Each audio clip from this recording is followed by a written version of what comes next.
Bienvenidos y bienvenidas. Es un placer compartir con vosotros estas próximas horas, dedicadas a dos de los temas más relevantes y apasionantes del desarrollo profesional contemporáneo, las habilidades blandas y el liderazgo orientado a la gestión del cambio. Quiero comenzar con una propuesta, un pequeño experimento mental. Os pido que penséis en la persona más brillante que hayáis conocido en vuestra vida profesional. Alguien con una preparación técnica impresionante, con conocimientos sólidos y actualizados, con credenciales académicas de primer nivel. Tomad un momento para visualizarla con claridad. Ahora respondeos con honestidad, sin presión de dar la respuesta que parece más correcta. ¿Era también la persona más eficaz en su trabajo? ¿Era la que mejor se relacionaba con el equipo? ¿La que conseguía que los proyectos llegaran a buen puerto? ¿La que lograba que personas muy distintas trabajaran juntas hacia un mismo objetivo? ¿Era la que mejor gestionaba los conflictos? ¿La que mantenía la calma y la claridad cuando las cosas se complicaban? La mayoría de vosotros, si respondéis con honestidad, diréis que no siempre. Y esa constatación es precisamente el punto de partida de este módulo. Ese algo que faltaba tiene nombre. Son las habilidades blandas, o en inglés, las soft skills. Y lo que vamos a ver hoy, con datos, con teoría bien fundamentada y con ejemplos reales, es que no son un complemento bonito ni un añadido secundario al perfil profesional. Son, en muchos casos, el factor más decisivo que marca la diferencia entre un profesional que sabe mucho y un profesional que realmente transforma las organizaciones en las que trabaja. A lo largo de este módulo vamos a responder juntos varias preguntas fundamentales. ¿Qué son exactamente las habilidades blandas y por qué la ciencia las sitúa en el centro del éxito profesional? ¿Por qué este momento histórico concreto las hace más urgentes que nunca? ¿Cuáles son las 7 competencias prioritarias de este programa? ¿Qué significa liderar en entornos de cambio acelerado? ¿Y cómo se articulan el liderazgo y las habilidades blandas para hacer posibles las transformaciones que nuestras organizaciones necesitan? Este módulo está diseñado con un propósito muy concreto, que al terminar podáis conectar los conceptos directamente con vuestra propia realidad, con vuestra empresa, con vuestro equipo, con los retos específicos que tenéis sobre la mesa en este momento. Porque el conocimiento que no se conecta con la práctica se queda en el papel. Y de eso precisamente no queremos hablar hoy. Con esa intención clara y compartida, vamos allá. Empecemos desde el principio. ¿Qué son exactamente las habilidades blandas? Esta pregunta parece sencilla pero merece una respuesta cuidadosa, porque hay mucha confusión sobre este concepto en el ámbito profesional y formativo. Las habilidades blandas son un conjunto de competencias personales, sociales y emocionales que nos permiten desenvolvernos de manera efectiva en distintos entornos profesionales y sociales. No dependen de un dominio técnico específico, sino de la forma en que la persona se relaciona consigo misma, con los demás y con los entornos cambiantes en los que opera. Son competencias que tienen que ver con el ser y el relacionarse, más que con el saber técnico o el saber hacer procedimental. Y la manera más clara e intuitiva de entenderlas es comparándolas con su contraparte natural, las habilidades duras, o hard skills. La distinción fundamental, habilidades duras versus habilidades blandas. Las habilidades duras son todo aquello que hemos aprendido de forma técnica y que podemos demostrar de manera objetiva y verificable. Son las que llenan la mayor parte de nuestros currículos tradicionales. Saber utilizar un software de gestión empresarial o un sistema ERP. Dominar la contabilidad y la fiscalidad de un territorio concreto. Manejar maquinaria industrial con seguridad y precisión. Hablar un idioma extranjero con un nivel acreditado por un organismo certificador. Conocer los protocolos de calidad o los procedimientos regulatorios de un sector específico. Son competencias que podemos medir con criterios estandarizados y acreditar con títulos, diplomas y certificados. Las habilidades blandas, en cambio, operan en un plano completamente diferente. No dependen de lo que sabemos hacer en términos técnicos, sino de cómo lo hacemos y de cómo nos relacionamos en el proceso. Hablamos de la comunicación efectiva, de la empatía, de la adaptabilidad, de la creatividad, de la gestión del tiempo, de la capacidad de trabajar en equipo, del liderazgo, de la inteligencia emocional y de la resiliencia ante las dificultades. Son competencias que resultan difíciles de cuantificar y de acreditar con un simple papel, pero absolutamente esenciales para el éxito profesional sostenido. La metáfora del iceberg, una imagen que ayuda enormemente a visualizar la relación entre ambos tipos de habilidades, es la metáfora del iceberg. En la punta, la parte visible por encima de la superficie del agua, están las habilidades duras, lo que aparece en el currículum, lo que se evalúa en las pruebas técnicas de selección, lo que se certifica con títulos y diplomas. Es lo que vemos a primera vista de un profesional. Pero por debajo de la superficie, en la parte sumergida del iceberg, ¿qué es? Recordemos, entre 7 y 9 veces más grande que la parte visible, están las habilidades blandas. Son las que determinan en mayor medida lo que una persona es capaz de lograr realmente en un contexto de trabajo. Si ese profesional brillante técnicamente, será también capaz de liderar un equipo, de gestionar un conflicto con inteligencia, de mantener el rumbo cuando las cosas se complican, de inspirar a otros hacia un objetivo común. El dato que lo cambia todo. Aquí llegamos al dato que invariablemente genera un momento de pausa y de reflexión en todos los grupos con los que trabajo, independientemente de su sector, su tamaño o su nivel de experiencia. Investigaciones realizadas conjuntamente por la Universidad de Harvard, la Fundación Carnegie y el Centro de Investigación de Stanford han concluido, tras décadas de estudios sobre el éxito profesional en múltiples sectores y contextos culturales, que el 85% del éxito profesional de una persona depende de sus habilidades blandas. Solo el 15% restante está vinculado a sus competencias técnicas específicas. 85%. Es un número que merece un momento de silencio y de reflexión. No estamos diciendo que las habilidades técnicas no importen. Claro que importan. Y mucho. Son la condición necesaria de entrada. Un médico necesita conocer la medicina. Un contable necesita dominar la contabilidad. Un técnico de mantenimiento necesita conocer la maquinaria que gestiona. Sin esas bases técnicas no hay práctica profesional posible. Pero son condición necesaria, no suficiente. Son el punto de partida, no el punto de llegada. Y lo que diferencia a los profesionales que realmente destacan, que generan impacto y que construyen carreras y organizaciones extraordinarias, es la calidad de sus habilidades blandas. El ejemplo del ingeniero y el sistema de reciclaje permite ilustrar este punto con un ejemplo concreto y cercano a los contextos que nos ocupan. Imaginemos a un ingeniero ambiental que ha pasado varios meses diseñando un sistema brillante de gestión de residuos para una empresa del sector agroalimentario. Ha hecho un trabajo técnicamente impecable. El sistema reduce los residuos en un 40%, optimiza los costes de producción en un 15% y cumple con todas las normativas europeas de economía circular vigentes. Pero ahora ese ingeniero tiene que salir del mundo de los planos y los algoritmos y enfrentarse a la realidad humana de la organización. Tiene que presentar el sistema al equipo directivo de una empresa familiar donde el fundador lleva 30 años haciendo las cosas de una determinada manera. Tiene que convencer a compañeros escépticos que ven la transformación como una complicación innecesaria. Tiene que involucrar a los trabajadores de la cadena de producción para que modifiquen hábitos cotidianos que llevan años practicando.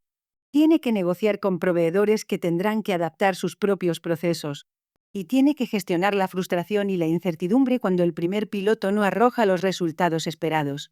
Si ese ingeniero no tiene habilidades de comunicación para adaptar su mensaje a audiencias muy diferentes, si no sabe escuchar las resistencias con empatía genuina y responderlas de manera constructiva, si no es capaz de motivar y crear alianzas con personas que tienen perspectivas e intereses muy distintos a los suyos, el proyecto puede terminar fracasando, no por un problema técnico, sino por un problema humano. El sistema perfecto se queda archivado porque no hubo la capacidad interpersonal de hacerlo realidad. Ese es el punto central. Los conocimientos técnicos nos abren puertas, pero las habilidades blandas son las que determinan si logramos pasar por ellas, si conseguimos que los demás nos acompañen en el camino, y si lo que construimos allí dentro tiene la solidez suficiente para perdurar. ¿Son innatas o se pueden aprender? Antes de avanzar, quiero abordar una pregunta muy frecuente. ¿Las habilidades blandas son innatas o se pueden aprender y desarrollar? La respuesta es clara y liberadora. Se aprenden. Se desarrollan.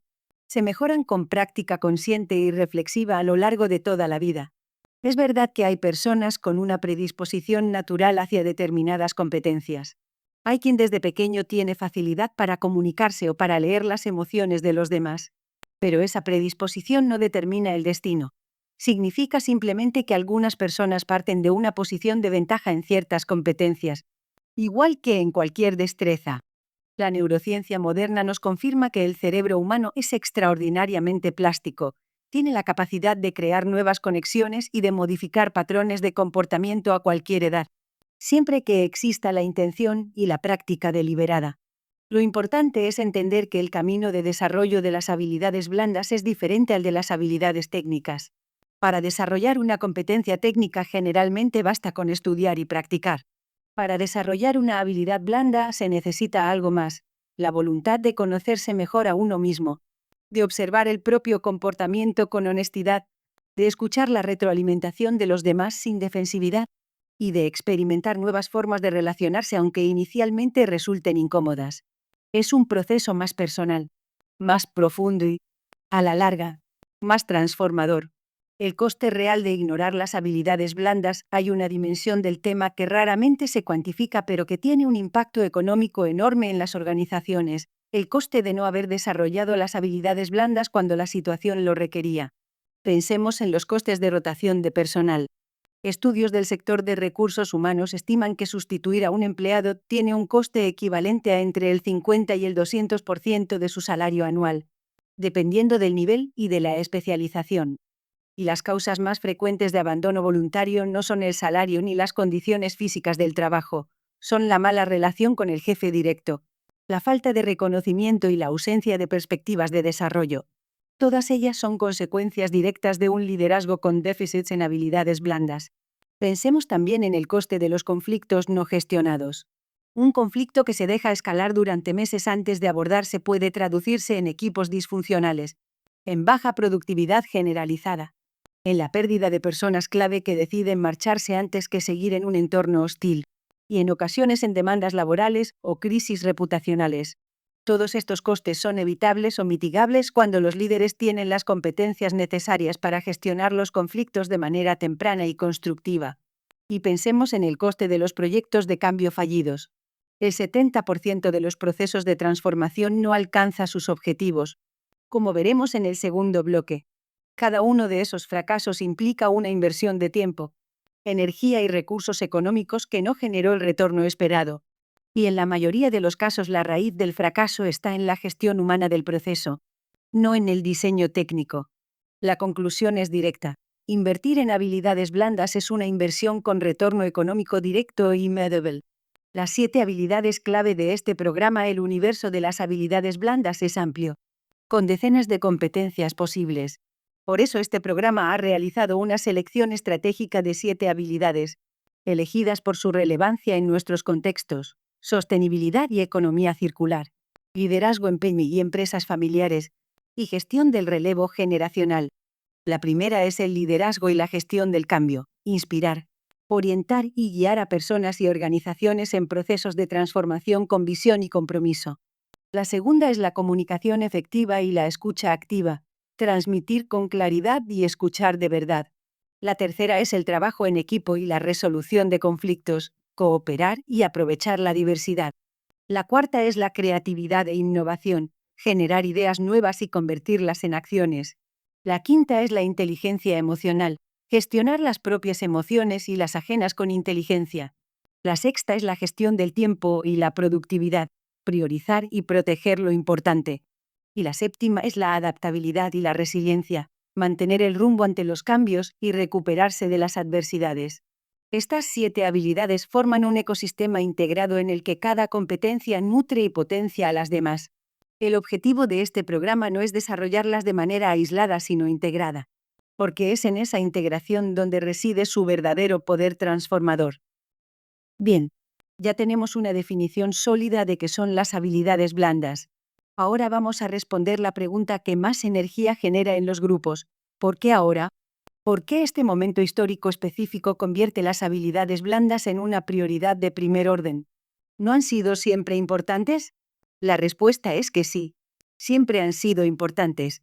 Pero hay 3 grandes fuerzas que en este momento concreto las están convirtiendo en absolutamente críticas. en un factor que puede marcar la diferencia entre la supervivencia y el declive de organizaciones y carreras profesionales. Esas tres fuerzas son la digitalización y la automatización, la transición hacia la sostenibilidad y la economía circular, y el relevo generacional en las empresas familiares. Primera fuerza. La digitalización y la transformación del mercado laboral. El mundo del trabajo está viviendo una transformación sin precedentes históricos. Los informes del Foro Económico Mundial, en su Future of Jobs Report de 2023, señalan que más del 50% de los trabajadores a nivel global necesitarán adquirir nuevas competencias en los próximos 5 años. La mitad de la fuerza laboral mundial tendrá que aprender cosas que hoy no sabe hacer, o aprender a hacer las cosas de maneras completamente diferentes. Y lo más revelador del informe no es la magnitud del cambio, sino su naturaleza. Las competencias más demandadas en los próximos años no son técnicas, son sociales y cognitivas. El informe identifica como habilidades prioritarias la resolución de problemas complejos, el pensamiento crítico y analítico, la creatividad e iniciativa, la colaboración y la comunicación, el liderazgo e influencia social, y la inteligencia emocional. 6 de las 10 habilidades más valoradas son habilidades blandas. ¿Por qué esta tendencia? Porque la automatización, la robótica avanzada y los sistemas de inteligencia artificial están asumiendo con velocidad creciente una amplia variedad de tareas técnicas repetitivas. Un algoritmo puede analizar millones de datos en segundos. Un robot puede ensamblar componentes con precisión milimétrica durante 24 horas. Un sistema de IA puede diagnosticar enfermedades a partir de imágenes médicas con precisión comparable a la de los mejores especialistas. Pero hay algo que ninguna de estas tecnologías puede hacer genuinamente. Ninguna inteligencia artificial puede sentir empatía real por un colaborador que atraviesa un momento difícil. Ningún algoritmo puede negociar con la sensibilidad emocional de alguien que entiende los miedos no expresados y los intereses de fondo de la otra parte. Ningún sistema puede inspirar a un equipo desmoralizado en medio de una crisis organizacional. Ninguna máquina puede construir la confianza genuina que surge de una conversación honesta entre personas. La conclusión es poderosa. En la era digital, las soft skills se convierten en la ventaja competitiva irreplicable de los profesionales. Lo que diferencia a las personas de las máquinas y a los profesionales más valiosos de los más reemplazables es precisamente la calidad de sus competencias relacionales, emocionales y de liderazgo. La brecha de competencias. Un desafío sistémico. Hay un fenómeno que los economistas del trabajo llaman la brecha de competencias, o skills gap, que está adquiriendo dimensiones preocupantes en prácticamente todos los países desarrollados. Esta brecha se produce cuando las competencias que los trabajadores tienen no coinciden con las que los empleadores necesitan. Lo más revelador en los análisis más recientes sobre esta brecha es que la mayor parte del desajuste no está en las competencias técnicas, sino precisamente en las habilidades blandas. Los empleadores de todos los sectores reportan que les resulta cada vez más difícil encontrar profesionales con las competencias de comunicación, trabajo en equipo, adaptabilidad y liderazgo que sus organizaciones necesitan. Y esto ocurre aunque el nivel medio de formación académica de los trabajadores no haya dejado de crecer. ¿Por qué existe esta paradoja? Porque los sistemas educativos tradicionales han estado diseñados principalmente para desarrollar competencias técnicas y cognitivas formales. Las habilidades blandas se han considerado históricamente como algo que se adquiere de manera natural a través de la socialización. Y esa suposición ha resultado errónea. Muchos jóvenes llegan al mercado laboral con un nivel técnico sólido, pero con unas competencias interpersonales que no están a la altura de lo que los entornos de trabajo exigen. Para las PYME y las empresas familiares, esta brecha tiene una dimensión adicional. Muchas de ellas carecen de los departamentos de recursos humanos y los presupuestos de formación que las grandes corporaciones utilizan para detectar y cerrar estas brechas de manera sistemática. Por eso, los programas formativos como este tienen un valor especialmente significativo. Segunda fuerza. La sostenibilidad como imperativo estratégico. El segundo pilar de urgencia es la sostenibilidad y, en nuestro contexto específico, la transición hacia modelos de economía circular. La economía circular, la reducción de la huella de carbono, la gestión responsable de los recursos naturales y el cumplimiento de los criterios ESG ya no son diferenciadores voluntarios. Son requisitos del mercado. A menudo también requisitos legales impuestos por normativas europeas cada vez más exigentes y expectativas crecientes de consumidores, inversores y trabajadores. Y aquí llegamos a la paradoja más importante y más subestimada de la gestión de la sostenibilidad en las organizaciones. Los proyectos de transformación sostenible no fracasan por carencias técnicas.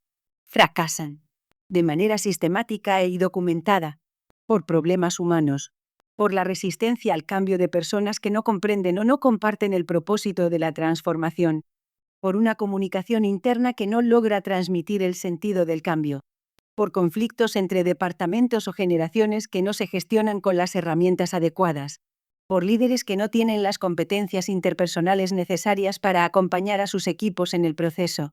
Una pyme que quiere pasar a un modelo circular necesita líderes capaces de inspirar a empleados veteranos para que adopten nuevas prácticas sin sentir que traicionan lo que han construido.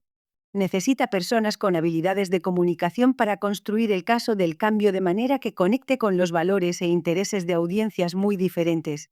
Necesita equipos con capacidad para resolver de manera constructiva los inevitables conflictos que surgen cuando se transforma la cultura profunda de una organización. Tercera fuerza. El relevo generacional en las empresas familiares, el tercer pilar, es el que interpela de manera más directa y personal a muchos de los profesionales que participan en este programa. El relevo generacional en las empresas familiares. Las empresas familiares son la base del tejido económico de España y de toda Europa.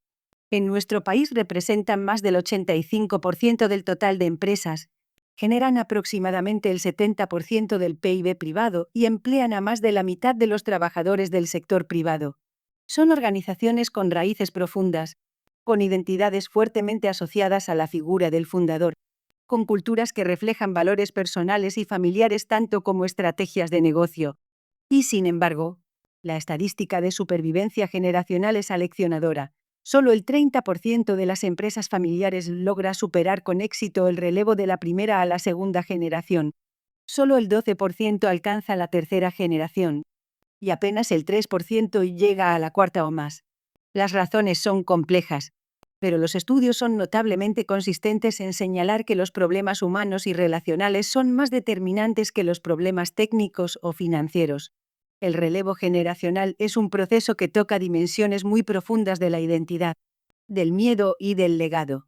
Para el fundador, ceder el control implica confrontar la propia mortalidad y el miedo a ver destruida la obra de la vida. Para el sucesor, asumir la dirección implica la presión de estar a la altura de un legado que a veces se percibe como aplastante.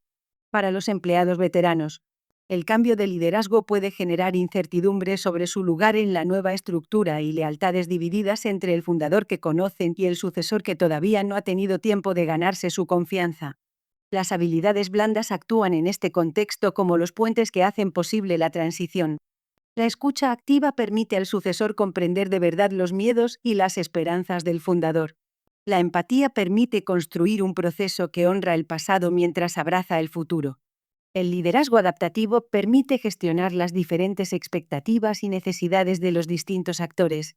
Y la inteligencia emocional permite mantener la calidad de las relaciones personales y familiares durante un proceso que inevitablemente genera tensiones. Empleabilidad y resiliencia organizacional. Más allá de estas tres grandes fuerzas estructurales, hay dos dimensiones adicionales que completan el cuadro de urgencia. La primera es la empleabilidad individual. En un mercado donde la proliferación de programas de formación técnica ha democratizado el acceso a competencias técnicas sólidas, cada vez más candidatos tienen títulos universitarios y certificaciones profesionales relevantes. En este contexto de relativa homogeneización técnica, las habilidades blandas se convierten en el principal diferenciador en los procesos de selección. La persona que destaca en una entrevista no es generalmente la que tiene el currículum técnicamente más impresionante. Es la que sabe comunicar su valor con claridad y autenticidad, la que demuestra inteligencia emocional en las interacciones, la que transmite una actitud genuina de colaboración y aprendizaje continuo. La segunda es la resiliencia organizacional. Los últimos años han sido extraordinariamente exigentes. Pandemia global, crisis energética, disrupciones en cadenas de suministro, incertidumbre geopolítica. Las organizaciones que mejor han navegado estas crisis no eran necesariamente las más grandes ni las mejor dotadas técnicamente. eran las que tenían equipos más cohesionados, culturas más resilientes y líderes más capaces de mantener el rumbo con claridad y serenidad en medio de la tormenta. En resumen, las habilidades blandas no son un complemento elegante. Son un requisito estratégico ineludible. Son la base de la capacidad de adaptación, de la sostenibilidad organizacional a largo plazo y de la competitividad en un entorno en transformación permanente. Vamos a detenernos ahora en las 7 habilidades que estructuran este programa formativo. Responden a una selección estratégica basada en su relevancia específica en los 3 contextos de urgencia que acabamos de explorar. Antes de recorrerlas, quiero subrayar algo fundamental. Estas 7 habilidades no operan de manera aislada. Forman un ecosistema integrado donde el desarrollo de cada competencia enriquece y potencia el desarrollo de las demás. Un líder que aprende a comunicarse mejor, comunicará mejor su visión transformacional. Un profesional que desarrolla su inteligencia emocional gestionará mejor los conflictos y construirá relaciones de mayor calidad. Alguien que aprende a gestionar el tiempo liberará espacio para la creatividad y la reflexión estratégica. Con eso en mente, hagamos el recorrido por las 7. 1. Liderazgo y gestión del cambio. El liderazgo es la capacidad de inspirar a otros hacia un propósito compartido, de tomar decisiones estratégicas con visión de futuro, y de guiar a personas y organizaciones en procesos de transformación manteniendo el compromiso y la dirección incluso cuando las circunstancias son inciertas. En el contexto de la sostenibilidad y el relevo generacional, liderar eficazmente implica saber gestionar el cambio sin perder la identidad de la organización, y tener la valentía de señalar el horizonte cuando todo alrededor parece confuso. Hemos situado esta habilidad en primer lugar porque es la integradora. El liderazgo eficaz requiere, y al mismo tiempo desarrolla, a todas las demás. Por eso le dedicaremos el segundo gran bloque de este módulo. 2. Comunicación efectiva y escucha activa. Comunicar bien es mucho más complejo de lo que generalmente se asume. No es simplemente hablar con claridad, aunque también es adaptar el mensaje a la audiencia específica que tenemos delante. Es elegir el canal, el tono y el momento adecuados. Es generar confianza a través de la coherencia entre lo que se dice y lo que se hace. Es ser capaz de transmitir una visión de manera que el otro no solo la entienda racionalmente, sino que la sienta como relevante y significativa para él.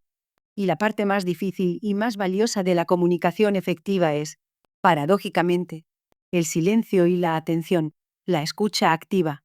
Escuchar de verdad, con plena presencia, sin preparar la respuesta mientras el otro habla, sin juzgar antes de haber comprendido. Es una habilidad que requiere entrenamiento y que marca una diferencia enorme en la calidad de las relaciones profesionales y en la efectividad de cualquier proceso de cambio. 3.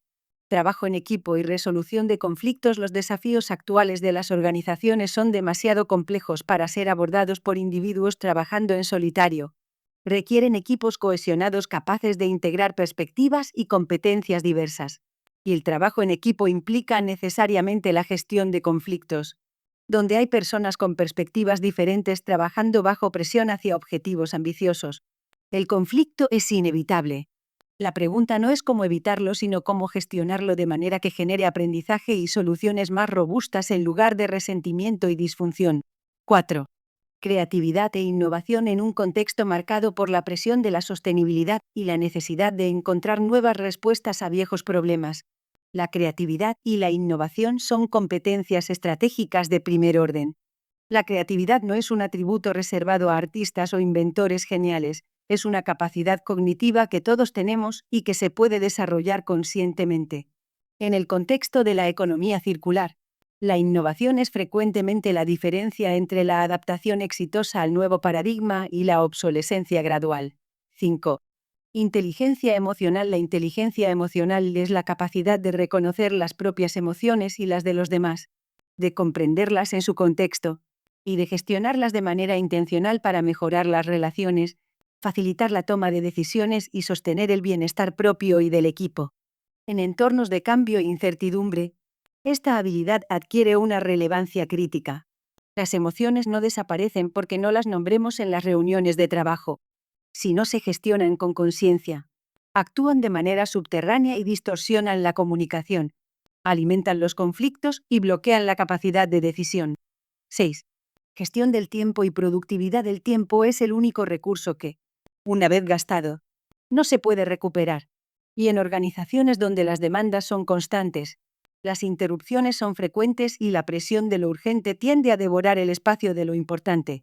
La capacidad de gestionar el tiempo y la energía de manera estratégica es un diferenciador fundamental. La gestión del tiempo efectiva no es solo una habilidad personal, es también una habilidad de liderazgo. El líder que gestiona bien el tiempo de su equipo contribuye directamente a la salud, la motivación y la efectividad de las personas a su cargo. 7. Adaptabilidad y resiliencia. Cerramos el recorrido con la habilidad que mejor define las exigencias del mundo profesional contemporáneo. La capacidad de adaptarse a los cambios con una actitud flexible y proactiva, y de sobreponerse a las adversidades sin paralizarse. La resiliencia no es la ausencia de sufrimiento ante las dificultades, es la capacidad de transitar las dificultades sin quedarse atrapado en ellas. Es la disposición a levantarse después de un fracaso con más sabiduría de la que se tenía antes de caer. En las organizaciones, la resiliencia colectiva es la capacidad de absorber perturbaciones externas y responder a ellas de manera adaptativa en lugar de defensiva. ¿Cómo se entrenan las habilidades blandas? Principios metodológicos. Una pregunta que surge invariablemente cuando se habla de desarrollar habilidades blandas en un contexto formativo es: ¿cómo se aprenden estas competencias en la práctica? ¿Qué metodologías son más efectivas? La investigación en ciencias del aprendizaje señala 4 principios que distinguen el entrenamiento efectivo de las habilidades blandas del aprendizaje meramente declarativo. El primero es el aprendizaje experiencial. La base del desarrollo de cualquier habilidad blanda es la experiencia directa. No basta con comprender intelectualmente qué es la escucha activa. Hay que practicarla en conversaciones reales, con personas reales, en situaciones que generen las tensiones y los desafíos que normalmente se asocian con esa competencia. El segundo es la reflexión estructurada.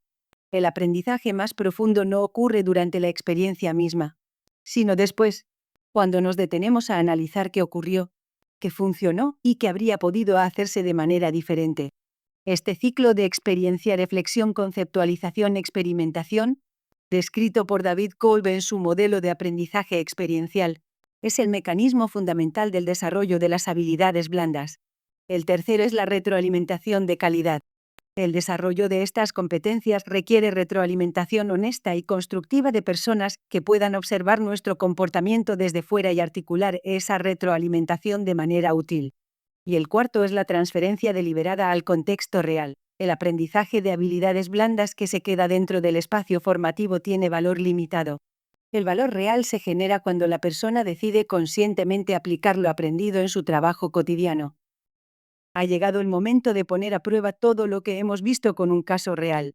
Os propongo que os implicáis en esta historia como si fuerais protagonistas, porque el tipo de situación que vamos a analizar no es un caso académico alejado de la realidad, es el tipo de dilema que se da, con variaciones, en miles de pyme y empresas familiares de todo el país.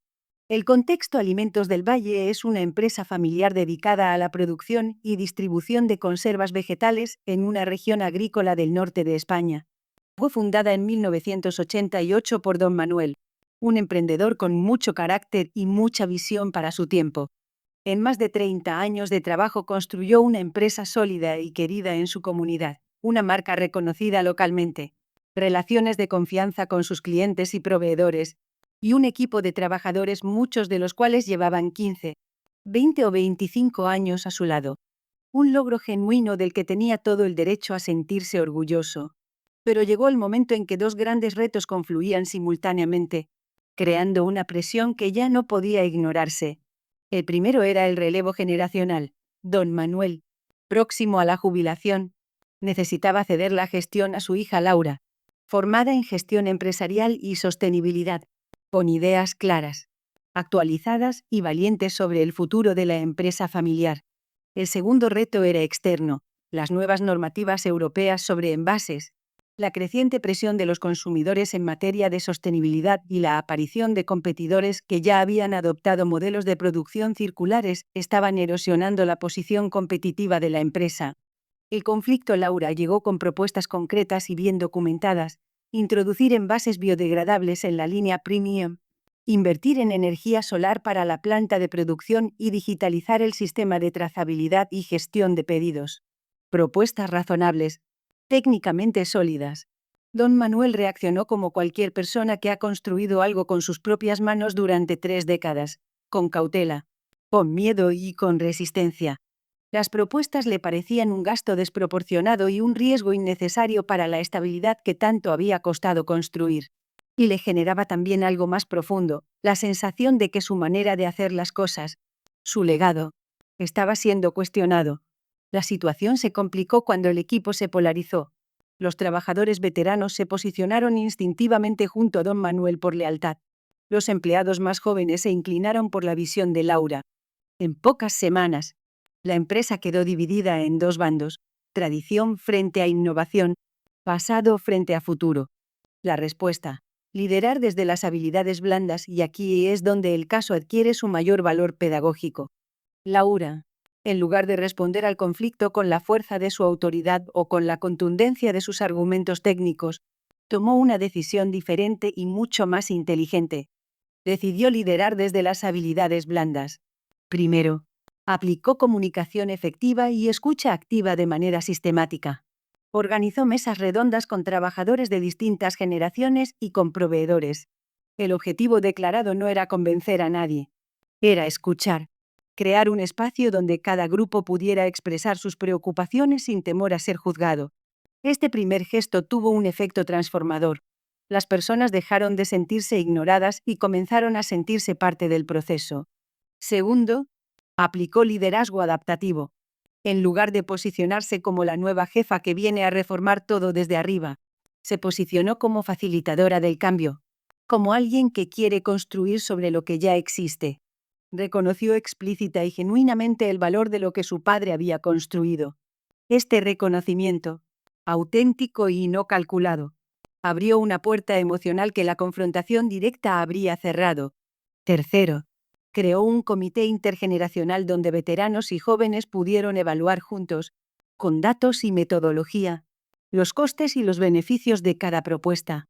Este comité fue fundamental porque legitimó el proceso. Ya no era la visión de Laura contra la de don Manuel, sino un proceso colectivo y participativo donde todas las perspectivas tenían peso real. Y cuarto, aplicó creatividad e innovación con pragmatismo. En lugar de proponer una transformación total e inmediata, diseñó una estrategia incremental: comenzar con un proyecto piloto acotado, introduciendo los envases biodegradables en una sola gama de productos premium, medir los resultados durante 1 año y decidir después sobre el escalado basándose en evidencia real. Los resultados: el piloto fue un éxito rotundo. Las ventas de la línea con envases biodegradables superaron en un 20% a la línea tradicional equivalente en su primer año. Don Manuel, al ver los resultados, reconoció con genuina apertura que la propuesta de su hija tenía potencial real y decidió apoyar activamente la transición. En 2 años, la empresa había reducido un 40% su consumo energético, había abierto nuevos canales de distribución de valor añadido y se había posicionado como referente regional en sostenibilidad agroalimentaria. Pero lo más valioso fue algo más difícil de medir y más duradero que cualquier indicador financiero: la cultura de diálogo y de confianza que se instauró en la empresa. Tradición e innovación dejaron de enfrentarse como fuerzas opuestas y comenzaron a complementarse como recursos mutuamente enriquecedores. Don Manuel y Laura encontraron un lenguaje común construido sobre el respeto mutuo. Los veteranos y los jóvenes se descubrieron como aliados. Este caso demuestra de manera inequívoca que las habilidades blandas no son teoría, son palancas de transformación real. La diferencia entre un proceso de cambio destructivo y uno exitoso no está en la calidad del plan técnico, sino en la calidad del liderazgo humano con el que se acompaña. Llegamos al cierre del primer gran bloque. Antes de la transición al tema 2, quiero repasar los puntos más importantes de lo que hemos trabajado, porque la síntesis consciente es una parte fundamental del aprendizaje. Las habilidades blandas son competencias personales, sociales y emocionales que determinan la calidad de nuestras relaciones y la efectividad de nuestra contribución profesional. Son el vínculo que convierte el conocimiento técnico en resultados reales. El 85% del éxito profesional depende de ellas. Son urgentes en este momento histórico concreto por tres razones estructurales. La digitalización, que convierte las competencias relacionales y emocionales en el diferenciador humano irreemplazable. La presión de la sostenibilidad y la economía circular, que requiere no solo saber técnico, sino sobre todo la capacidad de gestionar el cambio cultural profundo que ese saber implica, y el relevo generacional en las empresas familiares, que es uno de los procesos más exigentes en términos de inteligencia emocional, comunicación y liderazgo que puede atravesar una organización. Son aprendibles y desarrollables a cualquier edad, con práctica consciente, reflexión honesta sobre la propia experiencia y apertura genuina al cambio de comportamientos. El caso de Alimentos del Valle nos ha mostrado cómo funcionan en la práctica, no como una fórmula mágica, sino como competencias ejercidas con conciencia, con paciencia y con respeto genuino por las personas, que transforman un conflicto potencialmente destructivo en un proceso de renovación que hace a la organización más fuerte. Y hay algo más que quiero que llevéis especialmente. Estas competencias no se aprenden de manera abstracta. Se desarrollan a través de la práctica, de la reflexión honesta sobre la propia experiencia y de la disposición a cambiar comportamientos que a veces llevamos muy arraigados desde hace muchos años. Este programa es una oportunidad para ese desarrollo. Aprovechadla. Con eso, hacemos la transición al segundo gran bloque, el liderazgo y la gestión del cambio. La habilidad que hemos identificado como la más integradora de todas. Cogemos impulso y seguimos adelante. Comenzamos el segundo gran bloque con un dato que quiero que resuene antes de avanzar. Los estudios sobre gestión del cambio organizacional estiman, de manera consistente y a lo largo de décadas de investigación, que aproximadamente el 70% de los proyectos de cambio organizacional fracasan en alcanzar sus objetivos iniciales. 70%. 7 de cada 10. Pensad en lo que eso significa. Proyectos que comenzaron con gran energía y grandes expectativas. Inversiones significativas de tiempo y recursos. Personas que pusieron ilusión y esfuerzo en construir algo nuevo. Y que no llegaron al destino prometido. No porque el diseño técnico fuera deficiente, sino porque algo en el plano humano falló. ¿Qué falla? La resistencia al cambio que no se gestiona adecuadamente. La falta de un liderazgo que genere confianza y que mantenga el rumbo cuando las cosas se complican. Una comunicación interna que no logra transmitir el sentido del cambio de manera que llegue al corazón además de a la cabeza. La ausencia de participación real de los equipos en el diseño del proceso. Las tensiones generacionales, departamentales o personales que se ignoran hasta que explotan. Y es aquí donde el liderazgo emerge como la variable más crítica. La calidad del liderazgo durante un proceso de cambio es, según todos los estudios disponibles, el predictor más poderoso de su éxito o fracaso. Un liderazgo efectivo no puede garantizar que el cambio sea fácil, porque no lo es, pero puede marcar la diferencia entre un proceso de transformación que fortalece a la organización y uno que la debilita. En este segundo bloque vamos a explorar en profundidad qué significa liderar en contextos de cambio. Comenzaremos con una revisión de la evolución histórica del pensamiento sobre el liderazgo. Profundizaremos en dos modelos especialmente relevantes: el situacional, que nos ofrece herramientas tácticas de gran precisión, y el transformacional, que nos habla de la dimensión más profunda del liderazgo. Después abordaremos la gestión del cambio organizacional como disciplina, qué principios y herramientas han demostrado funcionar, qué obstáculos son más frecuentes y cómo superarlos. Y exploraremos los nuevos paradigmas de transformación empresarial. En este contexto, es relevante recordar las tres fuerzas que mencionamos en el bloque anterior: la digitalización, la transición hacia la sostenibilidad y el relevo generacional. Ante estas tres fuerzas, las organizaciones que prosperan son las que tienen líderes capaces de gestionar el cambio con visión, con sensibilidad y con un conjunto sólido de habilidades interpersonales. Eso es lo que vamos a desarrollar a lo largo de este bloque.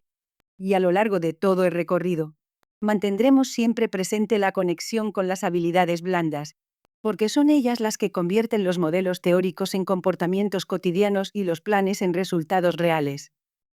¿Qué es el liderazgo? Una pregunta que parece sencilla y que ha generado más bibliografía, más debate y más controversia que casi cualquier otro tema en el campo de las ciencias sociales y de la gestión organizacional. Y lo que hace fascinante este campo de estudio es que la respuesta ha ido evolucionando de manera profunda a lo largo del tiempo, reflejando los cambios en los valores culturales, en la estructura de las organizaciones y en la comprensión de la naturaleza humana en cada época. Hagamos un recorrido por esa evolución, no como ejercicio académico desconectado de la práctica, sino como una manera de entender por qué pensamos sobre el liderazgo como lo hacemos hoy, y qué implicaciones tiene esa comprensión para el ejercicio cotidiano del liderazgo en nuestras organizaciones. Primera etapa: la teoría de los rasgos y el mito del gran líder. Las primeras teorías científicas sobre el liderazgo, desarrolladas principalmente en las primeras décadas del siglo XX, se conocen colectivamente como la teoría de los rasgos o la teoría del gran hombre. La idea central era simple y atractiva en el contexto de su época. Los líderes nacen, no se hacen.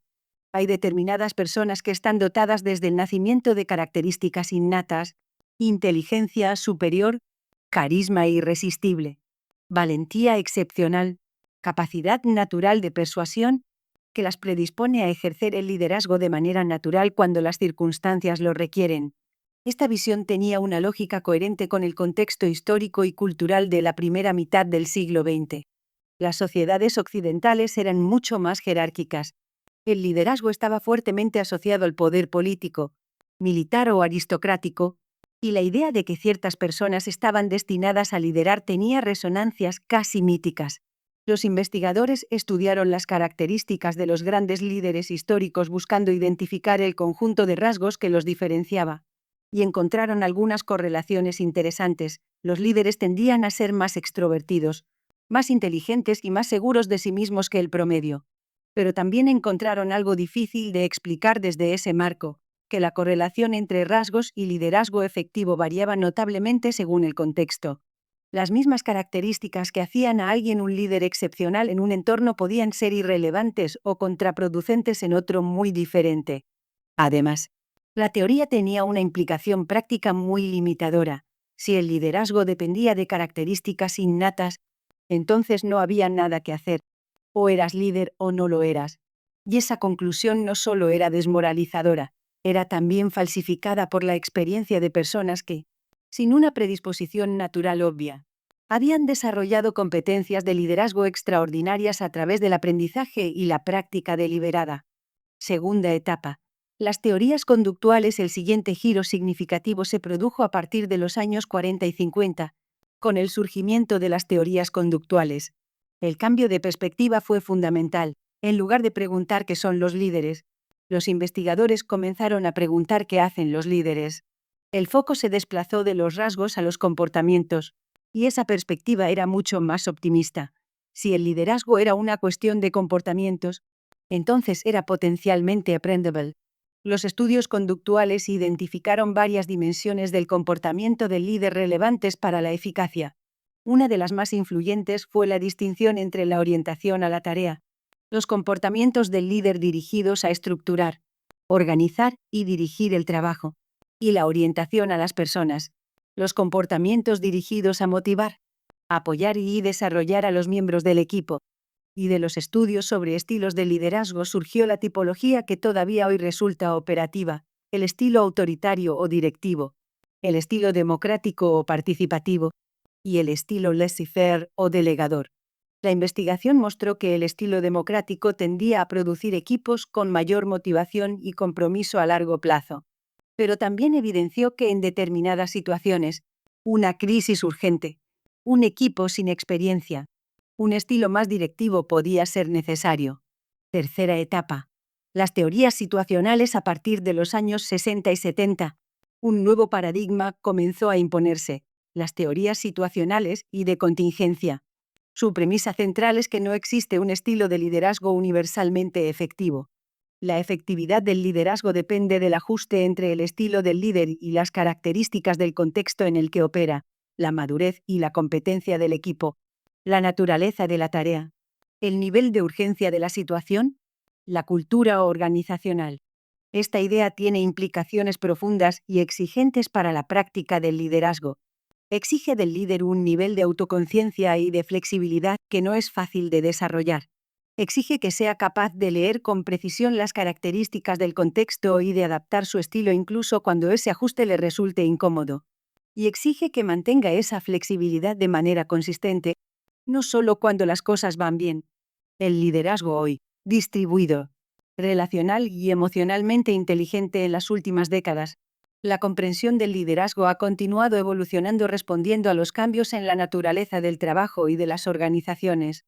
Hoy entendemos el liderazgo como una competencia relacional compleja que integra al menos 4 dimensiones: la estratégica, visión de futuro y dirección; la comunicativa, crear relaciones de confianza y movilizar a las personas; la emocional, gestionar las propias emociones y las del equipo con conciencia e intención; y la adaptativa, ajustar el estilo y el enfoque cuando las circunstancias cambian. Y el cambio más significativo en la concepción contemporánea es el desplazamiento hacia el liderazgo distribuido. Los equipos más efectivos de hoy no dependen de un único líder omnisciente con todas las respuestas. Son equipos donde el liderazgo se comparte, donde diferentes personas lideran según sus competencias y el contexto, y donde la capacidad de liderar y de seguir se alterna fluidamente según lo que la situación requiere. Liderar en entornos VUCA. El liderazgo contemporáneo se ejerce en lo que se ha llamado el entorno VUCA: volátil, incierto, complejo y ambiguo. 4 dimensiones que describen con notable precisión el contexto en el que operan las organizaciones de hoy. Volatilidad. Los cambios se producen de manera rápida e inesperada. Las condiciones del mercado, la tecnología, la regulación y las expectativas de los consumidores cambian con una velocidad sin precedentes históricos. Incertidumbre. Los escenarios futuros son difíciles de predecir con la precisión que los modelos de planificación tradicional requerían. Las herramientas de análisis histórico tienen una utilidad cada vez más limitada para anticipar el futuro. Complejidad. Múltiples variables interconectadas afectan simultáneamente a las decisiones organizacionales. Una decisión tomada en un área puede tener efectos imprevistos y significativos en otras áreas o en otros actores del ecosistema. Ambigüedad. Muchas situaciones carecen de interpretaciones claras y unívocas. La información disponible es frecuentemente incompleta o contradictoria. Las decisiones importantes deben tomarse a menudo sin certeza suficiente. Ante este contexto, el liderazgo efectivo en entornos VUCA requiere 4 competencias críticas que coinciden con las habilidades blandas del programa. La visión estratégica para dar dirección en medio de la incertidumbre. La agilidad adaptativa para ajustar el rumbo sin perder la coherencia de fondo. La resiliencia para mantener el compromiso y la energía en tiempos de crisis. Y la comunicación efectiva para reducir la percepción de ambigüedad mediante mensajes claros, honestos y frecuentes. Para las PYME y empresas familiares, el liderazgo en entornos VUCA tiene además una dimensión muy específica: el equilibrio entre preservar la tradición, los valores fundacionales, la identidad, las relaciones de confianza construidas durante años, y adoptar la innovación que las nuevas circunstancias exigen. No es un equilibrio fácil, pero es posible cuando existe un liderazgo que articula ambas dimensiones con inteligencia, con transparencia y con un respeto genuino por todo lo que se ha construido. Vamos a profundizar ahora en el modelo de liderazgo situacional de Hersey y Blanchard, probablemente el marco práctico de liderazgo más ampliamente aplicado en organizaciones de todo el mundo desde su formulación original en los años 70. Y lo vamos a explorar con detalle, porque cuando se comprende e interioriza de verdad, cambia la manera en que un líder lee a su equipo y gestiona las relaciones cotidianas. La premisa central del modelo: la efectividad del liderazgo depende de la capacidad del líder para ajustar su estilo al nivel de disposición o madurez del colaborador con respecto a la tarea específica en cuestión. Vamos a desgranar esta premisa en sus componentes. El concepto de disposición. Más allá de la habilidad técnica, el punto de partida del modelo es el colaborador. Hersey y Blanchard introdujeron el concepto de disposición o madurez para describir la combinación de 2 factores que determinan cuánta orientación y apoyo necesita una persona para realizar una tarea determinada con éxito. El primer factor es la habilidad, el nivel de competencia técnica, de conocimiento y de experiencia que tiene la persona con respecto a esa tarea específica. El segundo factor es la actitud o el compromiso, el nivel de motivación, de confianza en sí misma y de voluntad de asumir responsabilidad que tiene con respecto a esa tarea. Y hay un matiz absolutamente fundamental. Estos niveles no son etiquetas fijas que describen a una persona en su totalidad. Son descripciones específicas de la preparación de esa persona para esa tarea concreta en ese momento concreto. Una directora financiera con 20 años de experiencia puede estar en el nivel de 4 con respecto a la gestión de las cuentas anuales, que domina a la perfección. Pero si esa misma directora tiene que liderar por primera vez un proceso de transformación digital en su departamento, puede estar en D1 o D2 con respecto a esa tarea, a pesar de toda su experiencia general. Confundir el nivel de disposición general de una persona con su nivel de disposición para una tarea específica es uno de los errores más comunes y más costosos que cometen los líderes. Los 4 niveles de disposición nivel D1. Baja habilidad. Motivación variable. La persona se enfrenta a la tarea por primera vez o con muy poca experiencia. No sabe bien cómo hacerla y se siente insegura sobre cómo proceder. Puede haber entusiasmo inicial, el entusiasmo del principiante que todavía no ha experimentado las dificultades reales, pero también mucha incertidumbre. Necesita mucha dirección, mucha estructura y mucha claridad sobre el qué y el cómo. Nivel de 2. Algo de habilidad. Motivación variable o baja. La persona ha empezado a aprender. Ya tiene algo de experiencia. Pero ha descubierto que la tarea es más difícil de lo que parecía.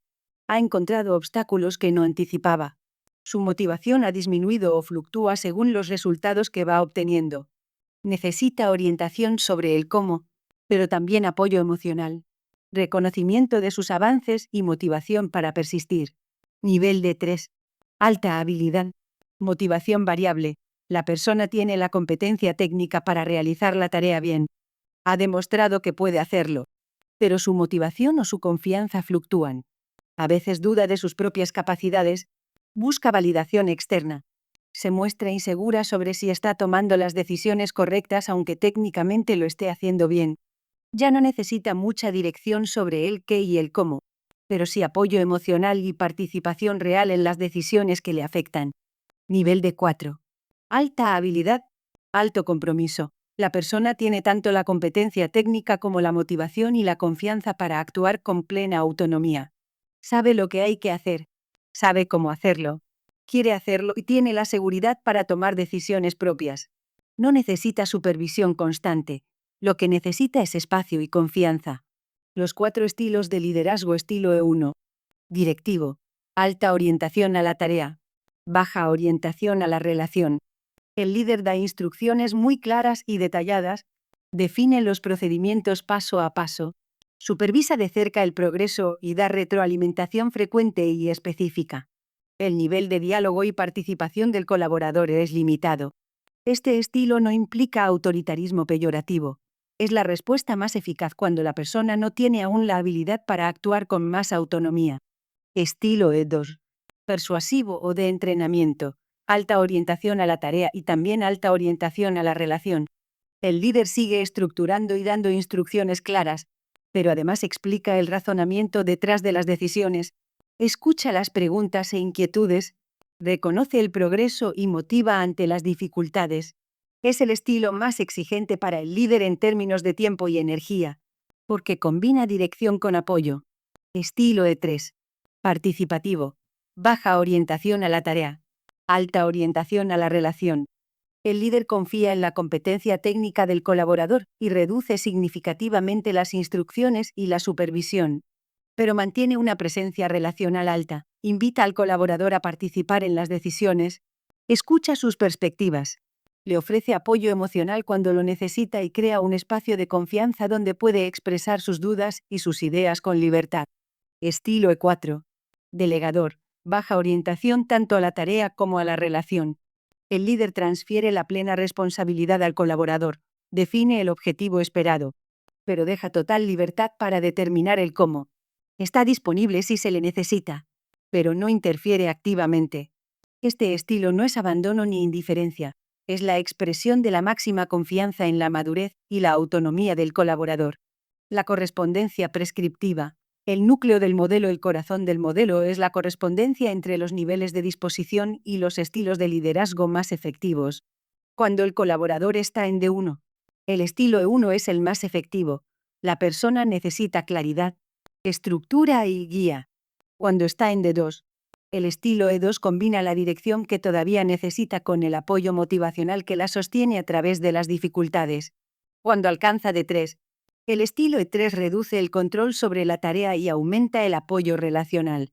Y cuando llega a D4, el estilo E4 es el que respeta y potencia la madurez alcanzada. Cualquier nivel de microgestión con alguien en D4 comunicaría desconfianza y podría desmotivar a alguien que ha demostrado ser plenamente capaz y comprometido. El modelo situacional no es estático. Es un proceso continuo de ajuste en el que el líder va cediendo progresivamente el control a medida que el colaborador demuestra su crecimiento. Los errores más frecuentes en la aplicación del modelo. El modelo situacional puede mal aplicarse de maneras que reducen su efectividad. El primer error es confundir el nivel de disposición general de una persona con su nivel de disposición para una tarea específica, tal y como explicamos antes. El segundo error es no comunicar al colaborador el cambio de estilo. Si un líder comienza a aplicar un estilo más directivo con alguien que venía funcionando con autonomía, esa persona puede interpretarlo como una señal de desconfianza o de evaluación negativa, en lugar de como una respuesta apropiada a una nueva tarea. La transparencia sobre las razones del ajuste de estilo es fundamental. El tercer error es quedarse atrapado en un estilo por comodidad propia. Hay líderes naturalmente cómodos con el estilo directivo que lo mantienen incluso cuando el colaborador ya ha alcanzado un nivel de 3 o de 4. Y hay líderes que prefieren el estilo participativo por su comodidad interpersonal y que lo mantienen incluso cuando el colaborador necesita más estructura y dirección. La aplicación efectiva del modelo requiere anteponer las necesidades del colaborador a la comodidad propia del líder. Aplicación en contextos de relevo generacional. En los contextos que más nos interesan, el modelo situacional ofrece una herramienta de extraordinario valor práctico. Pensemos en el relevo generacional de una empresa familiar. El sucesor llega con formación sólida, con energía y con visión de futuro. Pero también llega con un nivel de disposición de 1 o de 2 con respecto a muchas tareas específicas del negocio familiar. No conoce los clientes de la misma manera que su padre. No tiene las mismas redes de relaciones. No ha gestionado todavía las crisis específicas del sector. Un estilo directivo o de entrenamiento en esta etapa no es una señal de desconfianza, es la respuesta apropiada a una realidad objetiva. Conforme el sucesor va demostrando competencia y compromiso, el líder que aplica el modelo situacional va ajustando su estilo hacia niveles progresivamente más participativos y finalmente más delegadores. Este ajuste progresivo, comunicado de manera transparente, construye confianza mutua y crea las condiciones para una transición ordenada, legítima y sostenible. El fundador que aplica liderazgo situacional no se aferra al control por miedo, lo va cediendo de manera estratégica y fundamentada en la evidencia del desarrollo demostrado. Del liderazgo situacional, que nos ha ofrecido herramientas tácticas de gran precisión para gestionar el desarrollo individual de los colaboradores.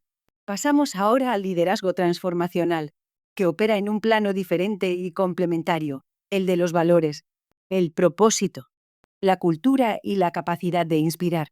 El liderazgo transformacional fue conceptualizado originalmente por James MacGregor Burns en 1978 y fue después trasladado al ámbito organizacional por Bernard Bass en los años 80 y 90. La contribución de Burns fue identificar una distinción fundamental, la diferencia entre el liderazgo transaccional y el transformacional. La distinción fundamental de la transacción a la transformación. El liderazgo transaccional es, en esencia, un sistema de intercambios mutuamente beneficiosos. El líder ofrece algo a cambio de algo: recompensas económicas, reconocimiento, seguridad laboral, oportunidades de desarrollo, a cambio de rendimiento, obediencia a las normas y cumplimiento de los objetivos. Es un modelo basado en el contrato, en la reciprocidad instrumental. El liderazgo transaccional funciona y tiene su lugar legítimo, pero tiene un límite muy claro. La motivación que genera es fundamentalmente extrínseca. Desaparece cuando desaparecen las recompensas. Es incapaz de generar el nivel de compromiso extraordinario, el que va más allá del mínimo necesario para cobrar el salario, que los procesos de transformación profunda requieren. El liderazgo transformacional opera en un nivel cualitativamente diferente. No se basa en el intercambio, sino en la transformación de las motivaciones, de los valores y de la identidad profesional de los colaboradores. El líder transformacional no solo motiva, inspira. No solo dirige, da significado. No solo gestiona, libera potencial. Lo que hace, en esencia, es despertar en las personas la convicción de que forman parte de algo más grande y más significativo que el cumplimiento de sus responsabilidades individuales. Las 4 dimensiones del líder transformacional. La investigación sobre el liderazgo transformacional, liderada por Bayes y sus colaboradores, ha identificado 4 dimensiones que caracterizan al líder transformacional eficaz: la influencia idealizada, la motivación inspiracional, la estimulación intelectual y la consideración individual. Influencia idealizada. El líder actúa como modelo de los valores y del comportamiento que promueve.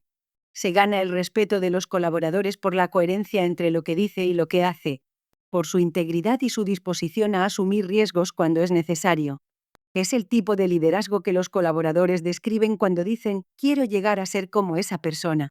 Motivación inspiracional. El líder comunica una visión del futuro que es atractiva y significativa, que conecta con los valores más profundos de las personas y que les da razones poderosas para comprometerse más allá del mínimo necesario. La visión se comunica con entusiasmo, con claridad y con una convicción que resulta contagiosa. Estimulación intelectual. El líder fomenta la creatividad, la innovación y el pensamiento crítico en su equipo. Cuestiona los supuestos establecidos. Invita a ver los problemas desde nuevos ángulos. Crea un entorno donde las ideas nuevas son bienvenidas aunque sean contraintuitivas, y donde los errores son oportunidades de aprendizaje en lugar de motivos de vergüenza. Consideración individual. El líder atiende a cada colaborador como un individuo único con necesidades, aspiraciones y potenciales específicos. Actúa como mentor y como coach, identificando las fortalezas de cada persona y creando las condiciones para que pueda desarrollarlas. Esta dimensión individualizada crea un sentido de reconocimiento y de valor personal que es uno de los drivers más poderosos del compromiso organizacional. El liderazgo transformacional y la cultura de innovación. Una de las contribuciones más relevantes del liderazgo transformacional en el contexto de la sostenibilidad y la economía circular es su capacidad para crear y sostener culturas de innovación. La transición hacia modelos de negocio más sostenibles no es un proyecto puntual con inicio y fin definidos.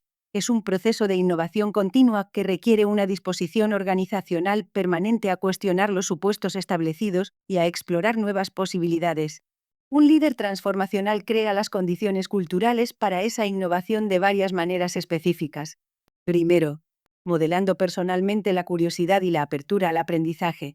Cuando el líder hace preguntas en lugar de dar siempre respuestas. Cuando admite sus propias incertidumbres y sus propios errores con transparencia. Cuando celebra las ideas nuevas aunque no todas funcionen. Está comunicando que en esta organización innovar es seguro y valorado.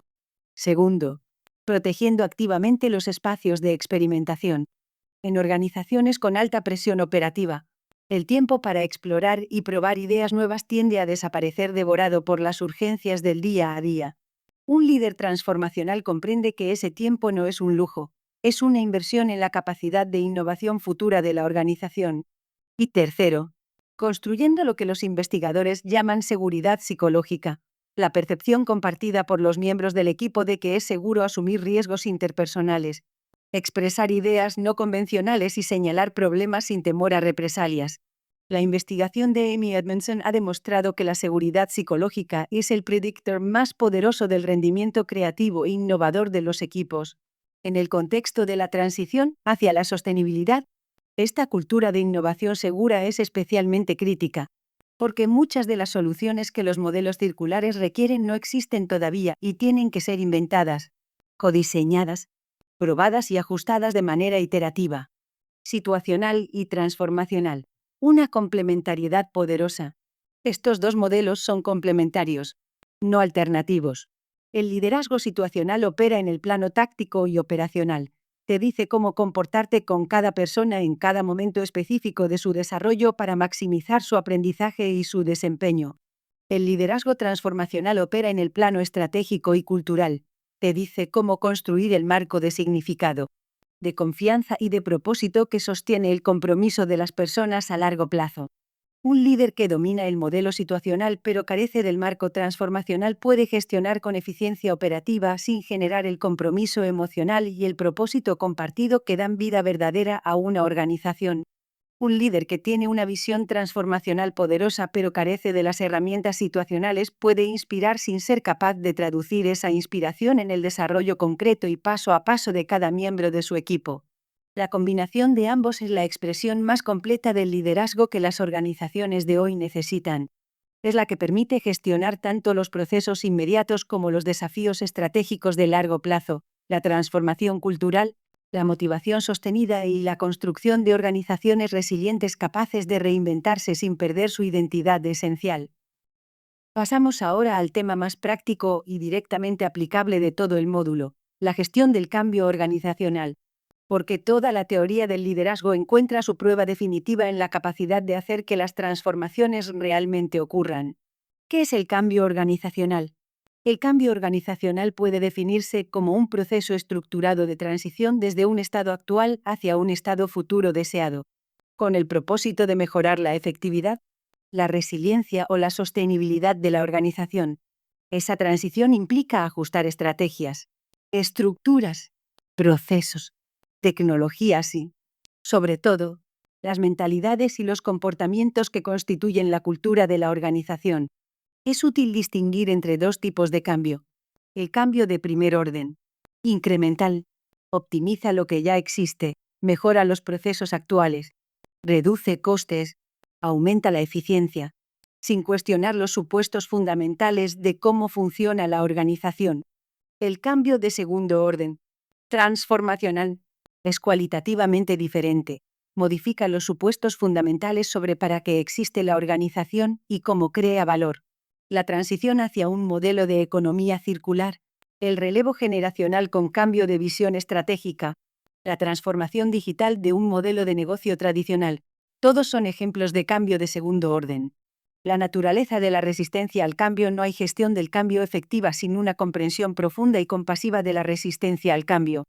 La resistencia surge de múltiples fuentes: el miedo a lo desconocido, la pérdida percibida de algo que se valora, la desconfianza en los gestores del cambio, la saturación del cambio cuando se han producido demasiadas transformaciones en poco tiempo, la falta de claridad sobre el propósito y la ausencia de participación en el diseño del proceso.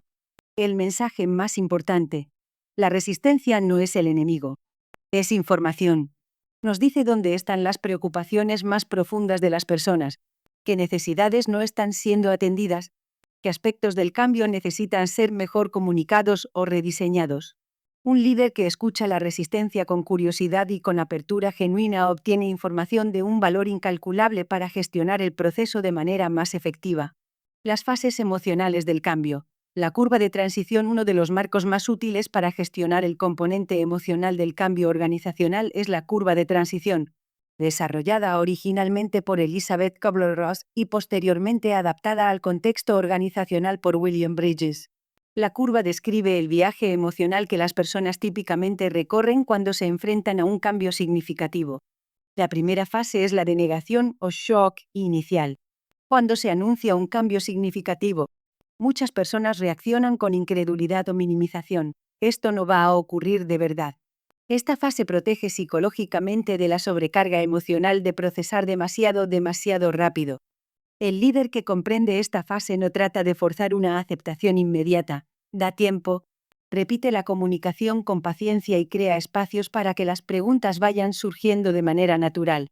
La segunda fase es la de resistencia o enojo. A medida que la realidad del cambio se vuelve más tangible, muchas personas atraviesan un periodo de resistencia activa que puede manifestarse de maneras muy diversas: crítica abierta, quejas, sabotaje pasivo, búsqueda de aliados en la resistencia. Esta es la fase más desafiante para los líderes, porque la tentación de reaccionar de manera defensiva o de imponer el cambio por la fuerza es muy alta. Pero la respuesta más efectiva es escuchar con curiosidad, reconocer los sentimientos como legítimos y buscar las preocupaciones genuinas detrás de las resistencias. La tercera fase es la de exploración. Cuando la resistencia comienza a ceder, se abre un espacio de experimentación, Las personas empiezan a preguntarse cómo podrían adaptarse al nuevo contexto y qué oportunidades podría ofrecer el cambio. El líder puede acelerar esta fase creando espacios de experimentación seguros, reconociendo los primeros pasos hacia la adaptación y compartiendo historias de éxito que demuestren que el cambio es posible y beneficioso. La cuarta y última fase es la de compromiso o integración. Las personas han encontrado su lugar en el nuevo contexto, han desarrollado nuevas rutinas y han integrado el cambio en su identidad profesional. El cambio ya no es algo que les ocurrió, es parte de quiénes son y cómo trabajan. Conocer estas fases no permite al líder saltárselas, pero sí le permite acompañarlas con la paciencia y la empatía que cada fase específicamente requiere. El impacto diferencial en equipos multigeneracionales en las organizaciones multigeneracionales. La realidad de prácticamente todas las empresas familiares. El cambio organizacional impacta de maneras muy diferentes según la generación y la historia profesional de cada persona. Las personas de generaciones más veteranas generalmente tienen una relación con el trabajo más marcada por la estabilidad y la especialización. Para ellas, los cambios que implican modificar prácticas que han funcionado bien durante años pueden percibirse como una desvalorización de su experiencia. Su resistencia no es falta de inteligencia ni de capacidad. Es la expresión de un sistema de valores donde la expertise acumulada y la consistencia son méritos genuinos.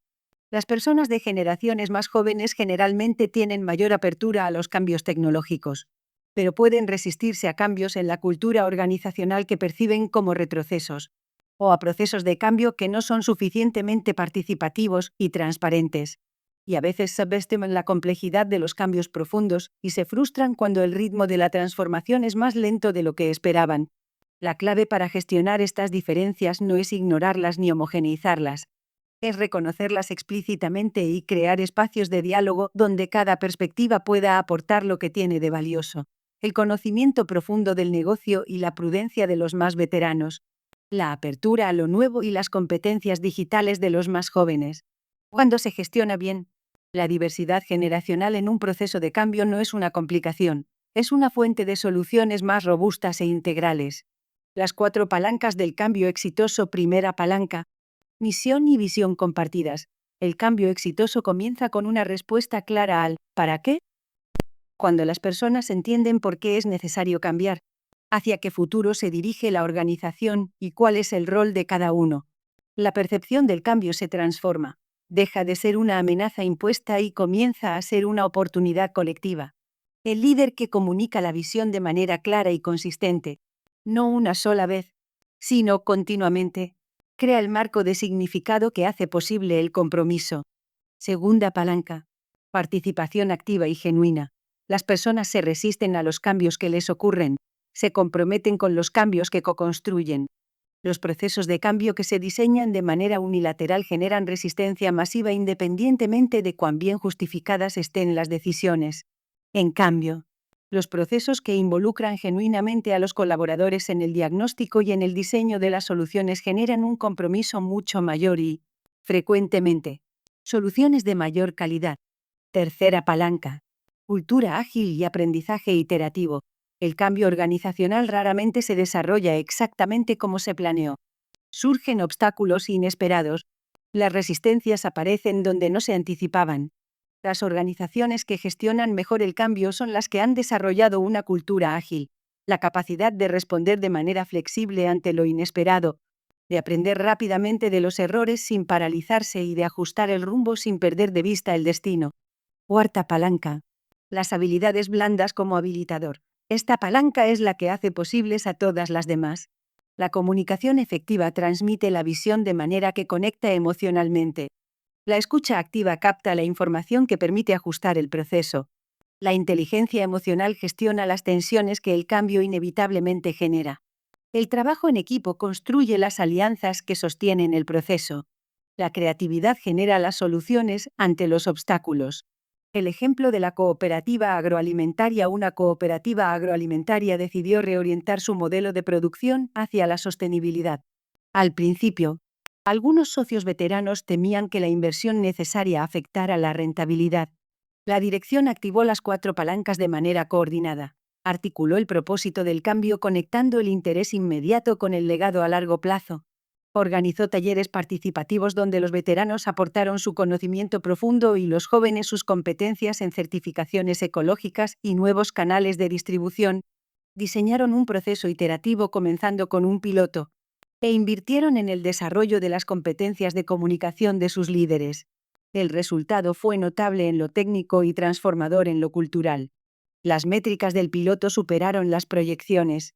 La confianza entre los socios se fortaleció de manera significativa, y la cooperativa emergió del proceso con una cultura más reflexiva, más participativa y más preparada para gestionar los cambios que inevitablemente vendrán. Antes de cerrar el bloque dedicado a la gestión del cambio, quiero abordar un tema que está redefiniendo de manera fundamental cómo debemos pensar sobre la transformación empresarial. La gestión del cambio tradicional concibe la transformación como un proceso de optimización, hacer mejor lo que ya hacemos. Y ese tipo de mejora incremental sigue siendo necesario. Pero hoy asistimos a algo cualitativamente diferente: la confluencia de tecnologías exponenciales con la emergencia de nuevos valores sociales y ambientales está creando presiones de transformación que no admiten respuestas meramente incrementales. Los 4 paradigmas de la reinvención permanente: clientelización. El cliente ha dejado de ser un receptor pasivo de productos y servicios para convertirse en un co-creador activo de valor. Las organizaciones más exitosas no diseñan productos y luego los venden. Co-diseñan con sus clientes. Integran sus perspectivas en el desarrollo de nuevas soluciones y construyen relaciones de diálogo continuo que generan fidelidad genuina. En el contexto de la sostenibilidad, esto significa escuchar activamente a los consumidores que demandan productos más responsables y darles el poder de codiseñar las soluciones del futuro. Colaboración. El modelo de la empresa como fortaleza autosuficiente que compite en solitario está siendo reemplazado por el modelo del ecosistema colaborativo. Las organizaciones que crean más valor son las que saben construir redes de alianzas con proveedores innovadores, con startups que aportan agilidad y tecnología de frontera, con universidades y centros de investigación, con comunidades locales y con actores del ecosistema que en otros tiempos se habrían considerado solo competidores. En el contexto de la economía circular, la colaboración en la cadena de valor para cerrar los ciclos de materiales no es solo una ventaja competitiva, es con frecuencia la única manera técnicamente viable de implementar los modelos circulares. Desmaterialización. La sustitución progresiva de productos físicos por soluciones digitales o por servicios que reducen la necesidad de producir, almacenar y transportar objetos materiales. Este paradigma tiene resonancia especial en el contexto de la sostenibilidad ambiental. Si podemos ofrecer el mismo valor con menos materiales, menos energía y menos residuos, estamos avanzando simultáneamente en la dirección de la competitividad económica y de la responsabilidad ambiental. Desposeimiento. El cambio de paradigma que transita desde la lógica de la propiedad hacia la lógica del acceso. La economía colaborativa. El software como servicio. La movilidad compartida. El alquiler de equipamiento industrial en lugar de su compra. Todas son manifestaciones de este paradigma. Para las empresas, adoptar este enfoque no solo puede reducir los costes de capital, puede abrir mercados completamente nuevos y cambiar la naturaleza de la propuesta de valor de manera fundamental. La economía circular como paradigma integrador. La economía circular merece un tratamiento específico porque es el modelo que articula de manera más directa los imperativos de sostenibilidad con los de competitividad empresarial, y porque sus implicaciones para el liderazgo y la gestión del cambio son especialmente profundas. El modelo de economía lineal: extraer, producir, consumir, desechar, ha sido el paradigma dominante de la actividad económica industrial durante más de 2 siglos. Ha generado un nivel de prosperidad material sin precedentes históricos, pero también ha creado presiones sobre los sistemas naturales que amenazan la base misma de esa prosperidad a largo plazo. La economía circular propone un paradigma radicalmente diferente: diseñar los productos, los procesos y los modelos de negocio de manera que los materiales y los recursos mantengan su valor el mayor tiempo posible, que los residuos de un proceso se conviertan en insumos de otro, y que la actividad económica se desacople progresivamente del consumo de recursos naturales vírgenes. Para las PYME y empresas familiares que quieren hacer esta transición, el liderazgo efectivo implica al menos 3 desafíos específicos. El primero es el de la visión sistémica. Los modelos circulares requieren pensar en términos de sistemas, cadenas de valor, flujos de materiales, ciclos de vida de los productos, en lugar de en operaciones aisladas. El segundo es el de la colaboración extendida. Muchas soluciones de economía circular solo son viables cuando se implementan en colaboración con otros actores de la cadena de valor. Y el tercero es el de la comunicación del valor. Los beneficios de los modelos circulares no siempre son visibles en el corto plazo. Y el líder que sabe comunicarlos de manera convincente conectándolos con los intereses específicos de cada audiencia tiene una ventaja decisiva en la gestión del proceso de transición. El diagnóstico de madurez digital para orientar la transición hacia estos nuevos paradigmas. Una herramienta especialmente valiosa para las PYME y las empresas familiares es el diagnóstico de madurez digital. Esta herramienta evalúa múltiples dimensiones: la cultura organizacional y su apertura al cambio, el nivel de digitalización de los procesos operativos, la calidad de la propuesta de valor en el entorno digital, la estrategia de alianzas y de construcción de ecosistemas, y la capacidad de atraer y desarrollar talento con competencias digitales. Más que un ejercicio de benchmarking, el diagnóstico de madurez digital debe entenderse como una herramienta de planificación estratégica. Te dice con precisión dónde está la organización hoy y te proporciona una hoja de ruta para avanzar hacia el siguiente nivel de madurez, de manera ordenada y financieramente viable. Y aquí la advertencia más importante: el error más frecuente y más costoso es empezar por la tecnología. Comprar sistemas y plataformas digitales antes de haber construido la cultura, las competencias y la claridad estratégica necesarias para aprovecharlos. La tecnología es el habilitador de la transformación, no su motor. El motor es siempre la cultura y el liderazgo de las personas.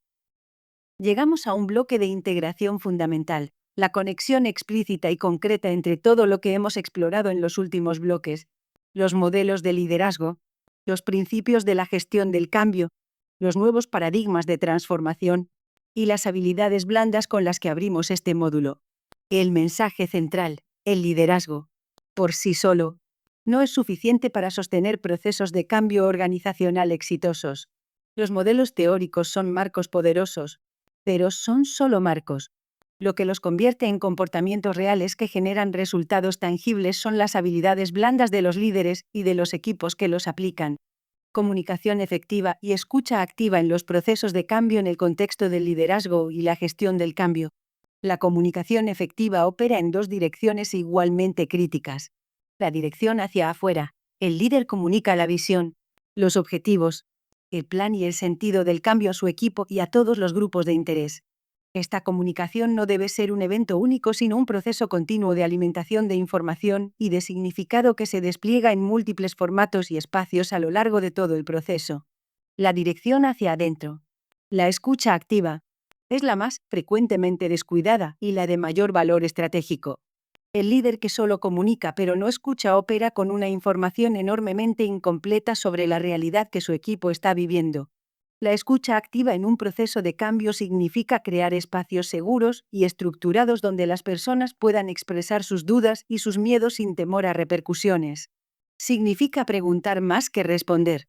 Significa que lo que se escucha tiene consecuencias reales, que se incorpora a las decisiones y que se comunica de vuelta al equipo de manera que demuestra que ha sido realmente considerado. Inteligencia emocional y gestión de conflictos bajo presión. Los procesos de cambio generan emociones intensas y frecuentemente contradictorias: miedo ante lo desconocido, frustración cuando el ritmo no responde a las expectativas, entusiasmo cuando se ven los primeros resultados positivos, desconfianza cuando los mensajes de los líderes no son coherentes con sus acciones, tristeza por lo que se pierde en el camino. Un líder con alta inteligencia emocional no pretende que estas emociones no existen. Las reconoce, las valida como respuestas humanas comprensibles, las acompaña con empatía genuina y las canaliza de manera que contribuyan al proceso de cambio en lugar de bloquearlo. En cuanto a la gestión de conflictos, el principio más importante es: los conflictos en los procesos de cambio son inevitables y son señales de que el proceso es real, no cosmético. Un proceso de cambio sin conflicto es generalmente un proceso donde la participación es superficial y donde las resistencias se están acumulando bajo la superficie para emerger con más fuerza en el futuro. Aprender a gestionar los conflictos de manera constructiva, creando espacios donde las diferencias de perspectiva puedan expresarse con respeto y procesarse con apertura, es una de las competencias más valiosas que puede tener cualquier líder de cambio. La coherencia como fundamento de la confianza y una habilidad blanda que raramente aparece en los listados formales de competencias, pero que es, en mi opinión, el fundamento sobre el que todas las demás se sostienen. La coherencia entre lo que se dice y lo que se hace. La integridad en el liderazgo. Un líder puede conocer perfectamente los principios de la comunicación efectiva. Puede haber estudiado el modelo situacional y el transformacional. Puede hablar con fluidez sobre inteligencia emocional.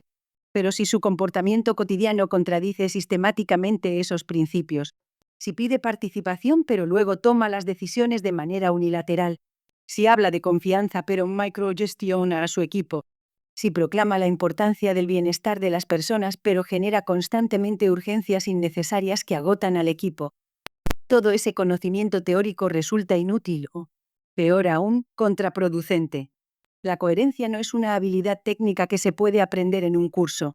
Es una práctica cotidiana que requiere autoconciencia, la capacidad de observar el propio comportamiento con honestidad y humildad, la disposición a reconocer las contradicciones y a corregirlas.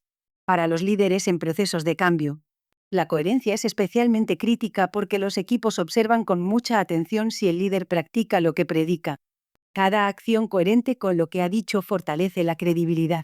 Cada contradicción la erosiona. Trabajo en equipo, cultura ágil y gestión del tiempo. La gestión del cambio organizacional es, por definición, un esfuerzo colectivo. Los procesos de transformación que se gestionan con éxito son los que cuentan con equipos cohesionados, con roles claros y complementarios, con altos niveles de confianza mutua y con la capacidad de actuar con coordinación y agilidad ante los inevitables imprevistos que el proceso generará. Y la gestión del tiempo en los procesos de transformación merece una atención específica. Los procesos de cambio profundo son largos y exigentes, y una de las razones más frecuentes de su fracaso es el agotamiento de los equipos que los lideran. Sin una gestión estratégica y sostenible del tiempo y de la energía, los procesos de transformación se convierten en una fuente de desgaste que acaba por erosionar el compromiso de las personas más valiosas de la organización. El líder que gestiona el cambio con sabiduría sabe proteger los espacios de reflexión estratégica, distribuir la carga de trabajo de manera sostenible y reconocer cuando el equipo necesita un respiro antes de retomar el impulso. Hemos llegado al último bloque de este módulo. Y antes de hacer el cierre, quiero dedicar un tiempo significativo a algo fundamental para el aprendizaje real: la integración de todo lo que hemos explorado a través de ejemplos concretos y cercanos. Porque los conceptos adquieren su verdadero valor cuando los vemos en acción. Revisitando Alimentos del Valle con profundidad conceptual, ya conocemos bien la historia de Alimentos del Valle, de Laura y de Don Manuel. Pero ahora, con los conceptos del segundo bloque plenamente integrados, podemos releer ese caso con una profundidad completamente diferente. Y lo que veremos es que la historia de Laura no fue solo una historia de buenas intenciones, aunque también lo fue. Fue una historia de liderazgo técnicamente sofisticado, ejercido con una naturalidad que ocultaba la sofisticación. Desde la perspectiva del liderazgo transformacional, Laura hizo 3 cosas fundamentales. Primero, articuló un propósito compartido que trascendía las diferencias individuales. No mi proyecto de sostenibilidad ni los cambios que quiero hacer, sino el futuro de la empresa que mi padre construyó y que queremos llevar juntos al siguiente nivel. Este reencuadre del propósito fue lo que permitió que personas con visiones muy distintas comenzaran a verse como aliadas en lugar de adversarias. Segundo, actuó con influencia idealizada.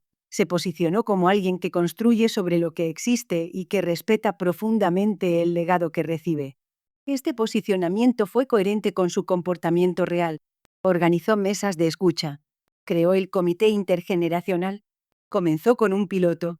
Y esa coherencia entre palabras y acciones es precisamente la esencia de la influencia idealizada. Tercero, aplicó consideración individual de manera sistemática.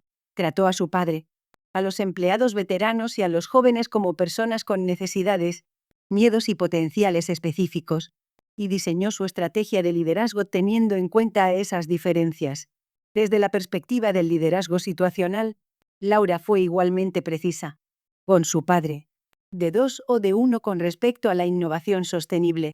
A pesar de sus 30 años de experiencia en el negocio, aplicó un estilo E2, mucha atención a la relación y reconocimiento de su trayectoria. pero también estructura y datos concretos que abordaban sus preocupaciones específicas. O los empleados veteranos. De tres en muchos aspectos técnicos, pero con disposición más baja hacia las nuevas prácticas. Adoptó un estilo participativo que valoraba su experiencia y les daba voz real en las decisiones. Con los jóvenes. Avanzó progresivamente desde E2 hacia E3 y E4 a medida que demostraron competencia y compromiso. Y en la gestión del cambio. Activó las 4 palancas con consistencia. Comunicó el propósito de manera clara y repetida.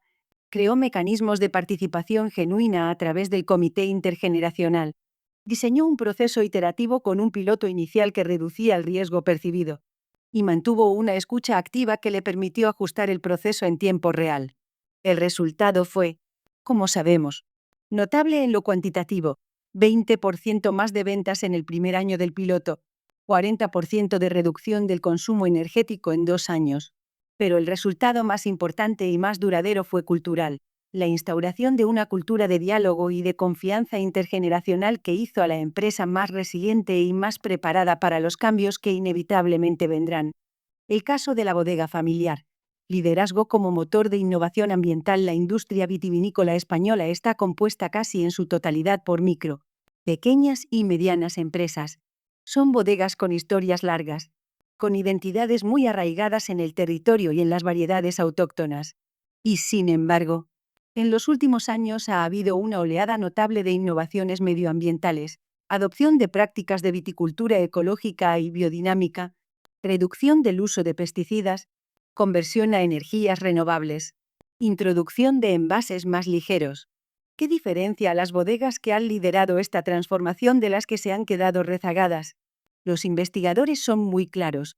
El factor más determinante no es el tamaño, ni el acceso a capital, ni la ubicación geográfica, ni siquiera la calidad del vino. Es el liderazgo.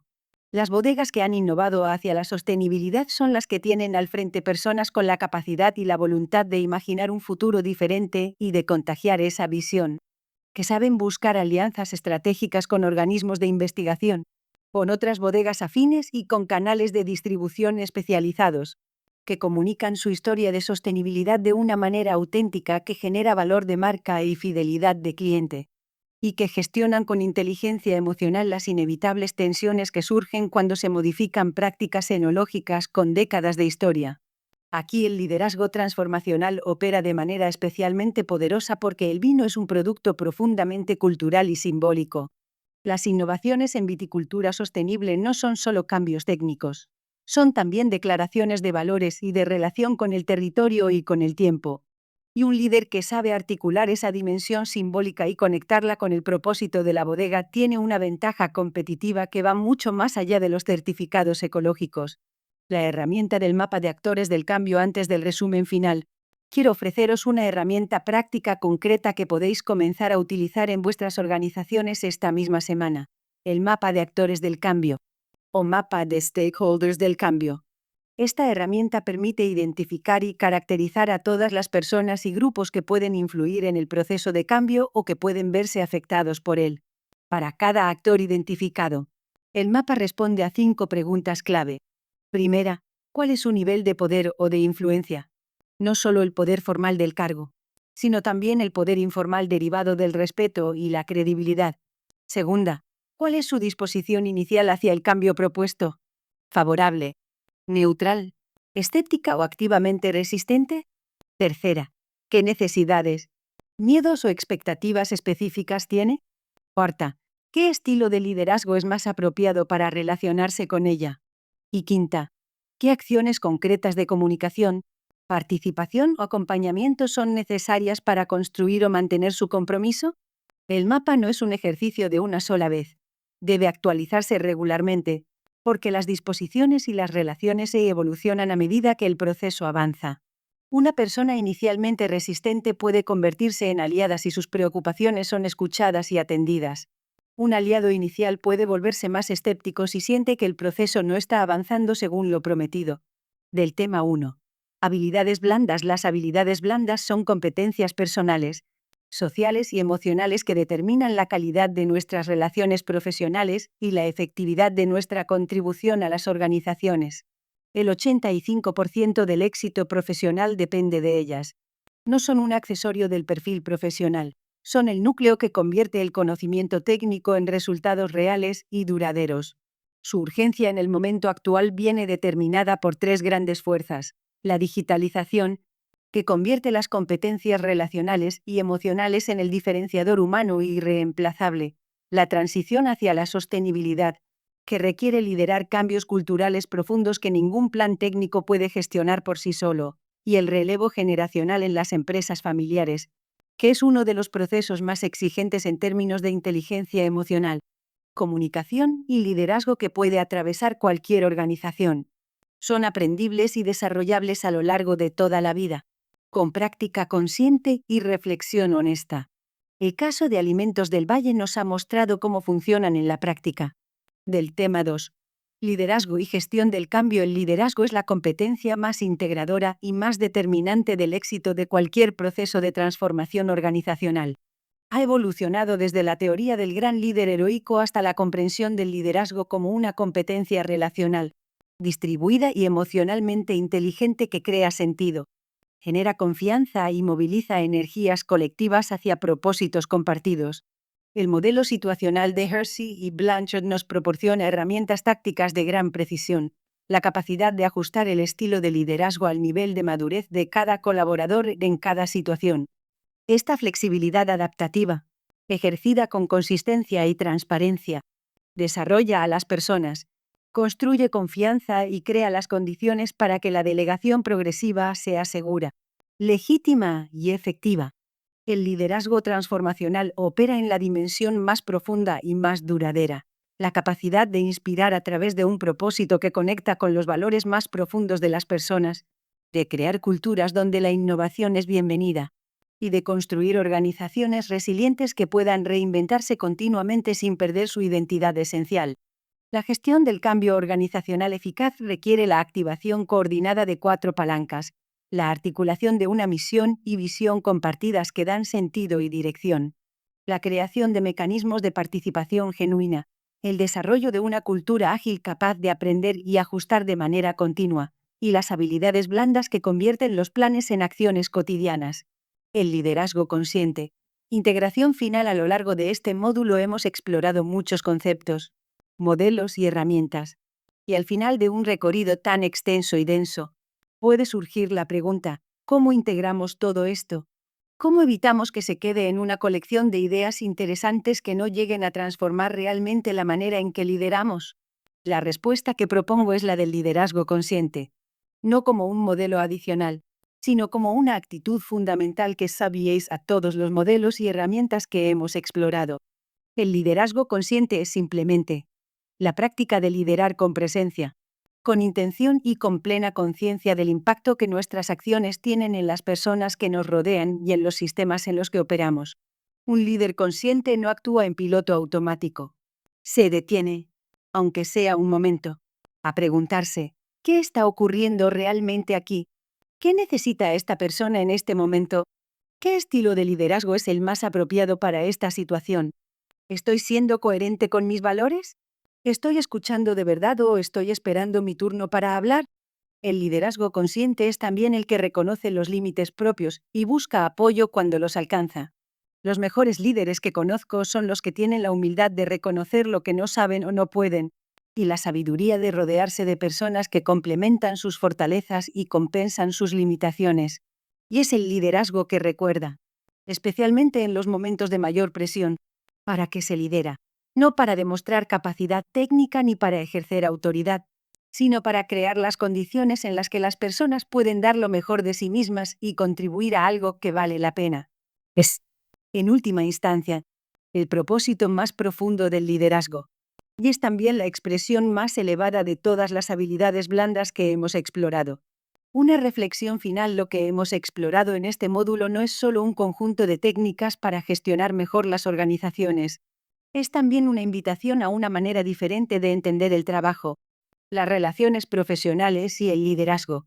Una manera que pone en el centro a las personas, a sus necesidades, a sus miedos, a sus esperanzas y a su capacidad de crecimiento. Un mundo empresarial donde las habilidades blandas son genuinamente valoradas y cultivadas es un mundo donde las personas se sienten más escuchadas, más respetadas y más capaces de contribuir con todo su potencial, donde los conflictos se transforman en conversaciones productivas en lugar de en fuentes de división, donde los miedos se gestionan con empatía, donde la diversidad de generaciones, de perspectivas y de experiencias se convierte en un activo estratégico en lugar de en una fuente de tensión. El aprendizaje real de las habilidades blandas no ocurre en el aula. Ocurre en la próxima conversación difícil que tengáis con un colaborador resistente. En la próxima reunión donde tendréis que gestionar perspectivas muy diferentes hacia un acuerdo constructivo. En el próximo momento de incertidumbre donde tendréis que mantener el rumbo con claridad y con calma. En la próxima vez que alguien de vuestro equipo necesite ser escuchado de verdad. Cada una de esas situaciones es una oportunidad de práctica de las competencias que hemos explorado hoy. No se aprende a liderar leyendo sobre liderazgo. Se aprende liderando. Este programa es un espacio de aprendizaje vivo y continuado. No esperéis al módulo siguiente para poner en práctica lo que habéis aprendido hoy. Dad un primer paso concreto esta semana. Un cambio pequeño pero deliberado en vuestra manera de comunicar, de escuchar, de gestionar el tiempo o de liderar a vuestro equipo. Los grandes cambios, tanto en las organizaciones como en las personas, siempre empiezan con un primer paso concreto y consciente. Os deseo mucho ánimo en el camino. Y recordad, no tenéis que ser perfectos para empezar. Tenéis que empezar para poder ser cada vez mejores. Muchas gracias por vuestra atención, por vuestra participación activa y por la calidad de vuestra presencia a lo largo de estas sesiones. En los próximos módulos continuaremos profundizando en cada una de las 7 habilidades clave, comenzando por la comunicación efectiva y la escucha activa. Hasta el próximo módulo.